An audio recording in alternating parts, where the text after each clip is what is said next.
She thought the worst was over when she exposed her husband's affair. But beneath the lies of love hid a global web of crime, betrayal, and danger, and Clara Whitmore was unknowingly at the center of it all. From candlelit revenge to Interpol, stings and secrets that stretch across continents, this is a story of resilience, reckoning, and the quiet power of truth. Because some betrayals don't end with heartbreak, they end with handcuffs. My name is Clara Whitmore. I'm 41, a lecturer in business administration at Metro Denver University. For 17 years, I was married to Lucas Hamilton, a partner at a prestigious law firm. To the world, we were a model couple, stable careers, a lovely house in the suburbs, annual vacations to Aspen or the Gulf, even an immaculate golden retriever named Max. But beneath our curated smiles and carefully organized calendars, things had been unraveling, quietly, slowly, like a tapestry, losing its final threads. The illusion shattered on a Tuesday evening. Lucas was in the shower, steam hissing behind the glass door. The sound should have been comforting. Instead, it felt like an alarm. A small chime from his phone pulled me out of the half-silence. It was carelessly left on the nightstand. A message lit up the screen. Table for two, confirmed at Lumiere. Friday at 7:30 p.m., window seat, as requested. She loved at Lumiere, the upscale restaurant we'd always dreamed of visiting for our 10th anniversary until he canceled last minute due to a critical work meeting. Now he had a reservation there for someone else. I wasn't as suspicious, wife. I believed in privacy, in trust. But something inside me moved. No pulled. My hand reached for the phone before I had even thought to stop. The passcode was still our wedding date. 4 digits. 4 lies. The messages opened to reveal a world I hadn't been invited into. Conversations with Sophie Walker, young, attractive communications officer from Lucas's firm, spanned almost a year. Photos, selfies from Santa Fe, inside jokes, digital love letters. He smiled in those photos. Not the polite, default grin I'd grown used to, but a luminous, radiant smile I hadn't seen in years. My chest tightened. It felt like the air was made of glass and I was walking barefoot through it. Have you seen my blue tie? Lucas called from the bathroom. Second drawer, I answered, voice flat. That night, I lay beside him like a stranger, stiff as a mannequin. For the first time in months, I listened to the silence between us. The next morning, I still played the part. Kissed his cheek, wished him luck with Japanese clients. Watched him drive off like he wasn't on a path toward destruction. Then I called the university HR and requested 3 days off. Not for mourning, for preparation. 17 years I had been the model wife, but I would no longer be the forgiving shadow he leaned on. I found Sophie Walker's information through the firm's employee directory. One social media search led me to her husband, Ethan Walker. Architect. Thoughtful eyes. A warm face. I didn't know him, but I knew betrayal. An idea crystallized. I used my position to extend an invitation. Dear Mr. Walker, I currently teach project management at Metro Denver University. We are hosting a speaker series on sustainable urban design and came across your recent work in the Rivergate Business District. I'd love to discuss the possibility of inviting you as a guest speaker. Would you be available for dinner this Friday at Lumiere, 7:30 p.m.? He accepted within 2 hours. I called the restaurant and booked a table near Lucas and Sophie's. Told the hostess we were business partners. A half-truth, she complied. Friday night arrived like Judgment Day. I wore a teal silk dress that Lucas once dismissed as too loud. Champagne heels. No perfume, only resolve. Ethan arrived on time. Tall, polite, wearing uncertainty like a second skin. We talked about sustainable architecture, energy-saving designs, but I kept one eye on the entrance. Then they appeared. Lucas is in the blazer I bought him. Sophie, radiant in red, laughing like betrayal was a punchline. Lucas saw me. Froze. Almost dropped his wine. I excused myself and met Sophie outside the restroom. You're Clara, right? She whispered. And you're holding hands with my husband, while yours sits 10 feet away. Lucas appeared behind her. Clara, what are you doing here? I turned toward our table. Ethan, could you come here for a second? He approached, confused. Ethan, meet my husband, Lucas. And I believe you know Sophie, your wife. The silence that followed was louder than any scream. We moved to a private dining room. 4 seats, 1 storm, Lucas stammered. Sophie cried. Ethan listened. I spoke. I read every message. Every photo. Santa Fe, the lies. Sophie tried to apologize. Ethan called out her hypocrisy. Lucas pleaded. I stayed calm. You can't fix a house rotting at the foundation, I said. Forgiveness, in this case, is betrayal of self. I placed a hotel key on the table. I'll be staying here tonight. By Monday, please be gone, they begged. I refused. Ethan nodded, quietly grateful. At the Celeste Hotel, I collapsed onto the bed and cried. For the youth wasted. For love misplaced. For every lie told beneath the guise of routine. When the knock came, I wasn't ready. It was Ethan, hair tousled, eyes red. I didn't know where else to go, he whispered. I let him in. We sat by the window. Talked about dreams and pain, like two survivors picking glass from their palms, and outside. Denver glittered, unaware that two hearts were recalibrating. Amid the ruins. Ethan's words lingered in the room long after he left. I sat in the quiet stillness, the ache in my chest, both painful and relieving. For the first time, I wasn't holding my breath for an apology that wouldn't come, or waiting for a change that would never arrive. I had cried enough for a lifetime, and now, it was time to move forward. Lucas may have slipped the ring on my finger, during a rainy afternoon years ago, whispering promises he couldn't keep, but the weight of that ring no longer anchored me. I think I'm going to file for divorce, I said to Ethan before he left. His eyes held no surprise, only quiet agreement. I don't think I can live with someone who can pretend that, well, either, he said. We both sat there, two people scarred but not broken. I told him that I wasn't angry anymore, not in the way I had been. Anger burns fast, but dignity endures. I will never let myself stay in a relationship that chips away at my self-respect, day by day, I told him. He nodded softly. You're stronger than I thought. No, I replied. I'm just the last one willing to look at the truth. That night, Ethan stayed in a separate room at the Celeste Hotel. Before leaving, he offered his support. If you need a friend to get through this, I'm here. I smiled weakly. Thank you, Ethan. Tonight, I think you understood me better than Lucas did in 17 years. I watched him disappear down the hallway. In that moment, I didn't feel triumphant, I felt lighter. As though I had finally set down a suitcase I had dragged for far too long. Lucas could beg, weep, or write poetic apologies, but he had already lost the part of me that once would have listened. I no longer needed his permission to choose myself. I returned to the house early, fog still hovering over Denver. Lucas was waiting in the living room, disheveled, sleep-deprived, and desperate. Clara, we need to talk, he said. I set my bag down and folded my arms. Then talk. He stumbled through his confession, pledging therapy, severing ties with Sophie, and promising change. But his panic grew when I told him Sophie had already left town. She moved back to Santa Barbara, I said. She couldn't handle the office finding out. You told them? He asked, stunned. Not out of revenge. Because I refused to protect a lie anymore. I told your family, your friends, the ones you always put on a pedestal. They deserve the truth. I won't carry your shame. His face paled. You've ruined my reputation. No, Lucas, you did that. I just stopped pretending. He pleaded again, tried to take my hand. I stepped back. Love can't survive in a house of lies. You had a choice every time you lied, texted her, or planned a dinner. Now it's my turn to choose, and I choose me.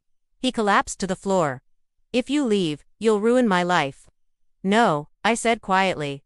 I'll save mine. Lucas spent the next few weeks in a frenzy, texting, calling, sending gifts. None of it mattered. I filed for divorce and blocked his number. 3 weeks later, a friend spotted him and Sophie at a cafe. They looked pale and tired. 2 days later, I received his final message. I tried to move on with her, but there's nothing there. I don't see you in her eyes. I didn't reply. Spring arrived early. One Saturday morning, sunlight poured into my new apartment. I brewed coffee just as my phone rang. It was Ethan. Coffee at Tanner's. Give me 15 minutes, I replied. He was waiting at our usual table, already 2 lattes already on the table. We talked like we had always known each other. Easy, warm, real. He told me his divorce was finalized. Sophie had left a short note.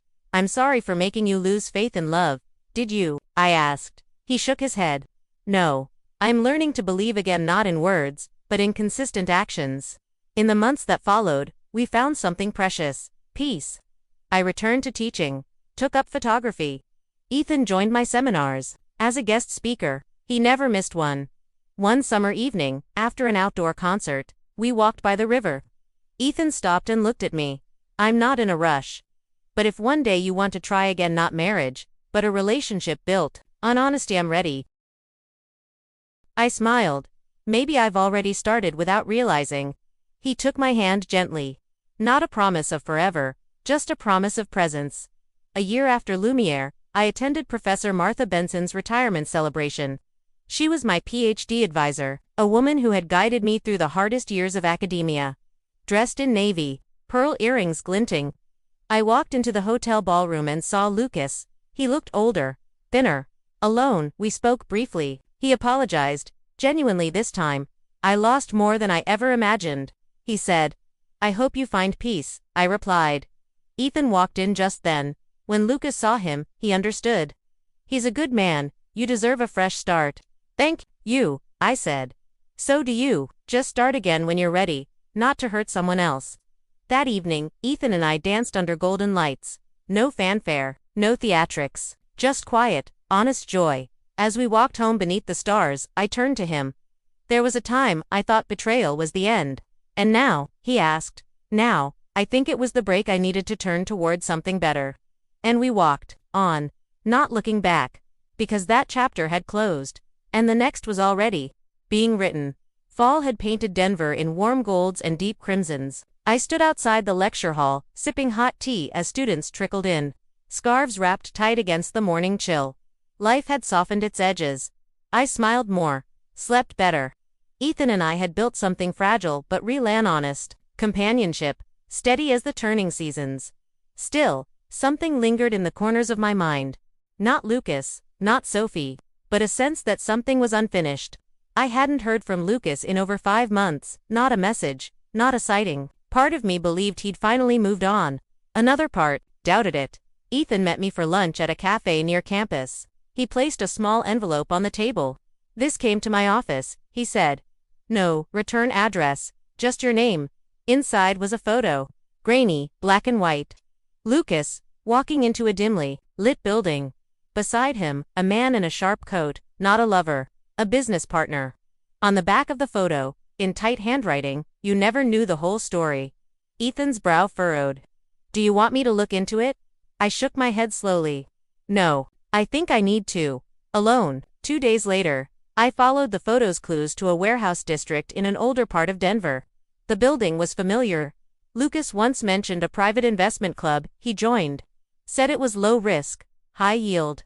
I'd dismissed it as another phase. The place was locked. But a woman mid-40s, sharp suit, no nonsense eyes stepped out. Clara Whitmore. Yes, she extended a card. Meera Patel, Financial Crimes Division. You should be careful snooping around here, she said quietly. You're not the only one your husband lied to. My breath caught. He's not my husband anymore. Maybe, not legally, but you were listed on multiple documents, offshore accounts, investments in your name. We've been investigating for months. I had no idea. That's exactly why we want to talk to you. That evening, I stared at old emails, contracts, and forgotten correspondence. Lucas had hidden more than an affair. There were shell companies, funneling money through real estate firms, linked to unethical ventures in South America. I signed papers blindly. Trusted blindly. Trusted by Meera sent me a file. Inside were signatures mine, but the dates didn't match. Forged, she confirmed. We suspect Sophie knew. She worked in communications, might have helped him cover tracks. The room spun. The affair had been a distraction, a misdirection. Lucas hadn't just broken vows. He'd dragged my name into criminal activity. I met Ethan that night, trembling. He used me, Ethan, my name, my credibility. This isn't over. He took my hand. Then we fight it, together. But before we could act, I received a call from Meera. Don't go home tonight, she said. Why? There was a break-in. Nothing taken, just a message scratched into your bathroom mirror. I drove to the apartment, escorted by an officer. On the mirror, written in something brownish red. Some truths are better buried. I turned to Ethan. He's scared. That means we're getting close. In the days that followed, Meera moved quickly. She issued a warrant. Lucas was spotted in Nevada, but he disappeared again. Sophie's name popped up in encrypted email threads. It was bigger than just the two of them. Ethan urged caution. But I couldn't stop. I needed the truth, not just for me, but for every year I'd lived in a lie. Then I received a second letter. A bank account in Zurich. My name. Millions in deposits. He used you to hide his money, Mira confirmed. You were his decoy. I stared at the numbers. Betrayal no longer burned. It chilled. We set up a sting, using a fake meeting invite from a fake financial advisor. I posed as though I wanted to transfer the Zurich funds. The bait worked. Lucas emailed me, "We need to talk." Alone. I never meant to hurt you. The location. A rooftop bar downtown. Ethan didn't like it. This could be dangerous, he said. I know. But it's my move now. Lucas waited at the edge of twilight, drink in hand. He looked thinner, more desperate. Clara, he said softly. You weren't supposed to find out. But I did, all of it. The money, the forgeries. He stepped closer. You have no idea what I've been involved in. These people, they don't forget. You dragged me into this, Lucas. You forged my name. You threatened my life. He shook his head. I was trying to protect us. The affair. It was real, but it wasn't the story. Then tell me the story. I snapped. All of it. He leaned in. If I do, I need protection. You'll get it. If you talk. Suddenly, Mira stepped out from the stairwell, followed by officers. Lucas froze, realized, too late. You set me up, he whispered. No, I said, stepping back. You set yourself up the moment you thought I wouldn't fight back. Lucas was arrested. Sophie disappeared. Mira told me they were tracing transactions linked to at least 3 corporate fraud rings. I wasn't charged. But I was a witness. A critical one. Ethan stood by me through every deposition. Every news article. Every look from colleagues who didn't know how to ask. Months later, I sat on a park bench overlooking the river, the indictment papers beside me. Lucas would serve at least 15 years. Sophie's fate was still unknown. Ethan joined me with 2 coffees. Are you okay? I think so. I think this is the first time in my life I understand peace. He smiled. You earned it. We walked through the city that night, quiet and slow, but even as the lights of Denver sparkled, even as Ethan held my hand, I couldn't ignore one final truth. The first photo, the one that started it all, had never been explained. No one admitted sending it. Mira didn't. Ethan didn't. Sophie was gone. Lucas claimed he didn't know, so who wanted me to uncover the truth. As we turned the corner, my phone buzzed. One message. One sentence. You're not done yet. The words haunted me. Not done yet. For a week, I tried to focus on the ordinary. Teaching, meetings, even laughed with Ethan. But the message lingered like smoke in a locked room. Then, another letter arrived. This one was hand-delivered to my university office. No return address. Just a flash drive tucked into a black envelope, with a sticky note, watch alone. That night, I locked my apartment door, shut the blinds, and clicked play. Grainy footage filled the screen. Lucas, years ago, entered a luxury hotel suite. A woman greeted him, not Sophie. Someone older, stylish, European. They kissed, laughed. Behind them, a briefcase, lay open papers, passports, money. Then the camera shifted. A timestamp, 2016. That's when I realized this wasn't just a betrayal of love or business. It was part of something larger, deeper. This woman wasn't just a lover, she was an accomplice. I brought the footage to Mira. She watched in silence, then paused the screen. That's Claudia Rinaldi, she said, stunned. Interpol's been chasing her for a decade. Arms smuggling. Bank fraud. She vanished in 2018. My stomach dropped. Lucas knew her. Looks like he did more than that. They ran operations together. Sophie might have been a replacement, not the origin. Everything made sense now. Why is Lucas so desperate? Why Sophie disappeared? Do you think Claudia sent me the photo? I asked. Mira's eyes narrowed. Or someone who wants Claudia found. A week later, I was on a plane to Zurich. With Myra's connections, I agreed to assist Interpol. The account Lucas had used in my name had triggered alerts in multiple jurisdictions. Ethan didn't want me to go. You're not trained for this, he said. You've done enough. But I couldn't let the story end in whispers. I arrived in Zurich under a false name. My contact, a sharp-eyed investigator named Emil, handed me a folder of Claudia's last known movements, and in the final entry, a hotel reservation, made 2 days ago, under my name. The hotel overlooked the river. I entered the suite at the end of the hall, heart pounding. The room was dark, curtains drawn. But someone had been here. Half a glass of wine, a coat thrown across the bed, a small suitcase. Then, a voice. I always wondered when you'd stop hiding behind institutions. Claudia Rinaldi stood in the doorway to the balcony. You don't know me, I said. But I know who you are. You destroyed Lucas. You unraveled my network. And now you're bait. I didn't flinch. And you're out of options. She smirked. Am I? The balcony door exploded open. Interpol agents swarmed. Claudia lunged, but she never made it to the window. Emile cuffed her hands as she shouted in French. Curses, promises of revenge. I stood in the center of the room, shaking. It was over. Back in Denver, Mira handed me one final envelope. Recovered. From Lucas's holding cell. Inside was a handwritten letter. Clara, if you're reading this, you probably know everything. Claudia was the beginning. Sophie was a mistake. But you were the only honest part of my life. I never deserved you. I hope one day you can forgive me, not for my sake, but for yours, Lucas. I folded the letter. Didn't cry. Closure isn't loud. It's quiet, slow, and private. 6 months passed. The world kept turning. Classes, conferences, sunsets that no longer felt heavy. One autumn evening, Ethan and I drove into the mountains. We lit a fire by a quiet lake. No music, no phones, just us. You still think about him? He asked. Sometimes, I said honestly. Not with love, not even hate. Just with understanding. He nodded. That's real healing. I looked at the flames. You stayed, through everything. Why? Ethan reached for my hand. Because you never lied. Even when you were broken, you were true. Weeks later, I returned to Lumiere. Same dress, same table. This time, Ethan was across from me. He raised a glass. To survive the worst, and choosing the best, I finished. We clinked glasses, and in the candlelight, I whispered to myself the final truth. The walls that once held secrets now hold peace.